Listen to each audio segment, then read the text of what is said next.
Welcome to another Awards Editorial Roundtable. We're talking about the Awards 10 Best Interiors competition. All right, so let's move on to Mercedes. We had a couple of Mercedes here in the office. Mercedes S550, which is the coupe.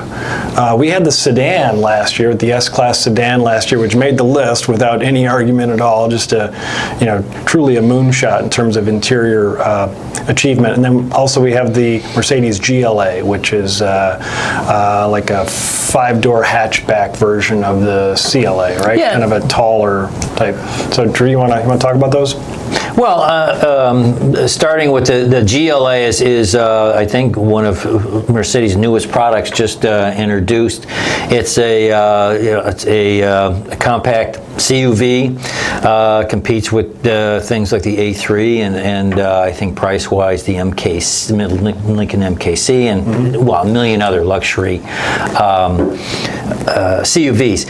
Looks great on the outside. Inside, it's pretty strong. The pricing, some people have had trouble with the price. I think our tester was about $41,000. But I'll check on that. If you consider it, you can pay almost $40,000 for a loaded-up Ford Escape, which would be, it's that same footprint. $41,950 was the sticker on the GLA 250 4MATIC. Okay, so it's not the interior was.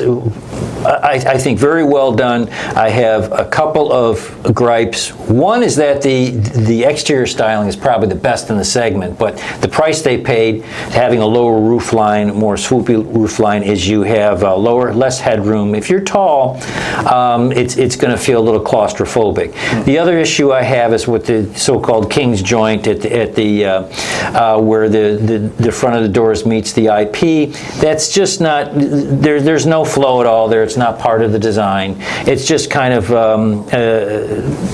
like we used to see in a lot of cars. There's no really attempt to blend the lines of the door into the IP. Yeah.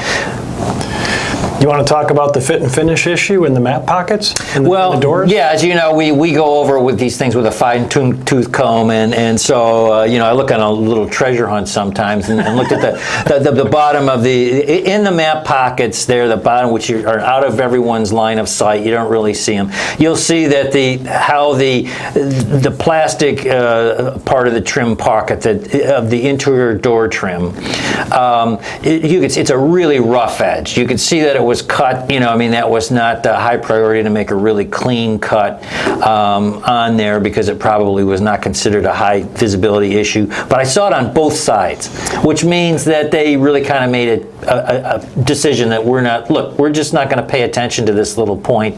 And maybe it's a nit that I'm picking, but it's just disappointing to see in a Mercedes and in one that's priced in $40,000. They were consistent at least. Yeah. But because you might see that as just kind of a one-off, one problem with one map pocket and both sides. And this is in the front doors, right? Yeah, so front door map the two front doors, driver's side is where you saw it first, and you look on the passenger side, and the same thing is there. Yeah. Yeah, the side door, I think it looks terrific. I mean, I expected a much cheaper looking interior, and I think it flowed very well. Yeah. They have a lot of nice touches. I like the satin finish wood. Yeah. I think they call it burled walnut, so it's very, very clean, and I'm glad to see gloss levels being decreased on a lot of interiors, not just at Mercedes, but others as well.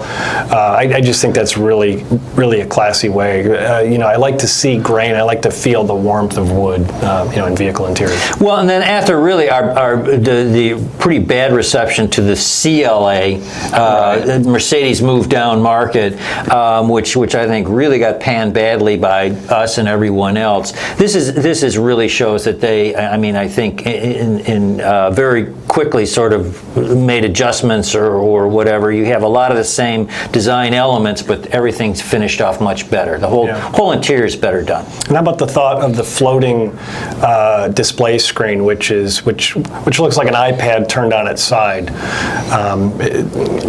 I like it. I think you're seeing that more and more, and like we were talking about yesterday. I just think it's reflective of the way TVs are going. You know, we don't have cabinets anymore.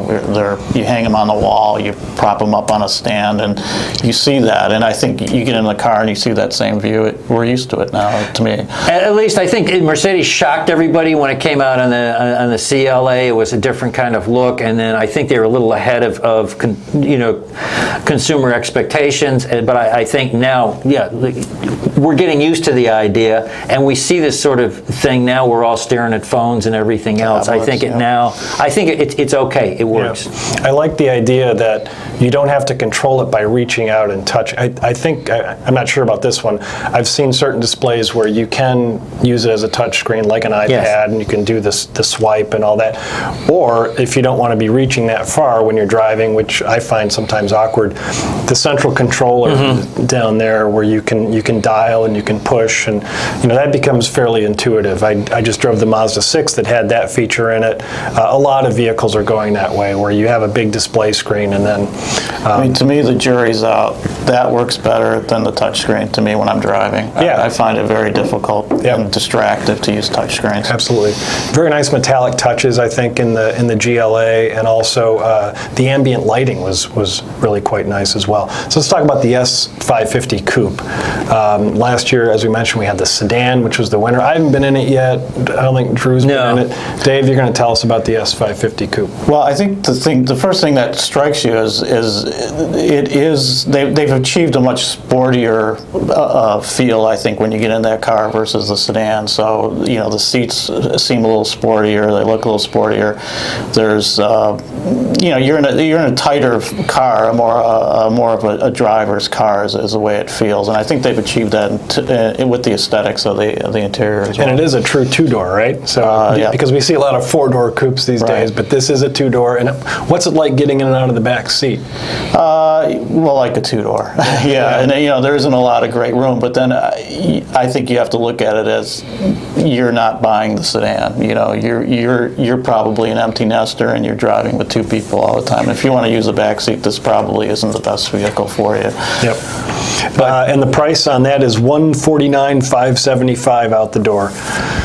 Well, it's like the S-Class that we had in. I mean, I think that they really do break a lot of new ground. I mean, the S-Class was incredible and in terms of their use of ambient lighting. Massaging seats. Those hot aren't stone new, massage. but the hot stone, that's another, adding all these features on there that I think, again, if we want to look at what it looks like to push the envelope or really be a benchmark that has features that hopefully will sort of trickle down to the less expensive cars. That's what I think the S-Class does. And I don't want to be the guy at the dealership that has to tell the owner how to work this thing, because there are so many switches and buttons and screens to go through and elements that it would take you months to learn and relearn how to operate stuff.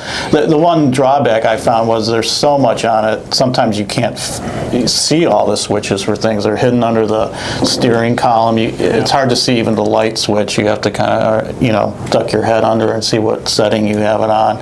So there's just so much going on in that car. It's amazing. But if I recall from the sedan experience last year, the controls, there's a console of controls in the center, and then on the IP, I don't recall an overwhelming amount of buttons. Like you don't see a telephone keypad like you would see on a Mercedes from a couple years ago, and it's not like you have to fiddle with all those things. No. And so you can just drive the car normally, and you don't have any issues. It's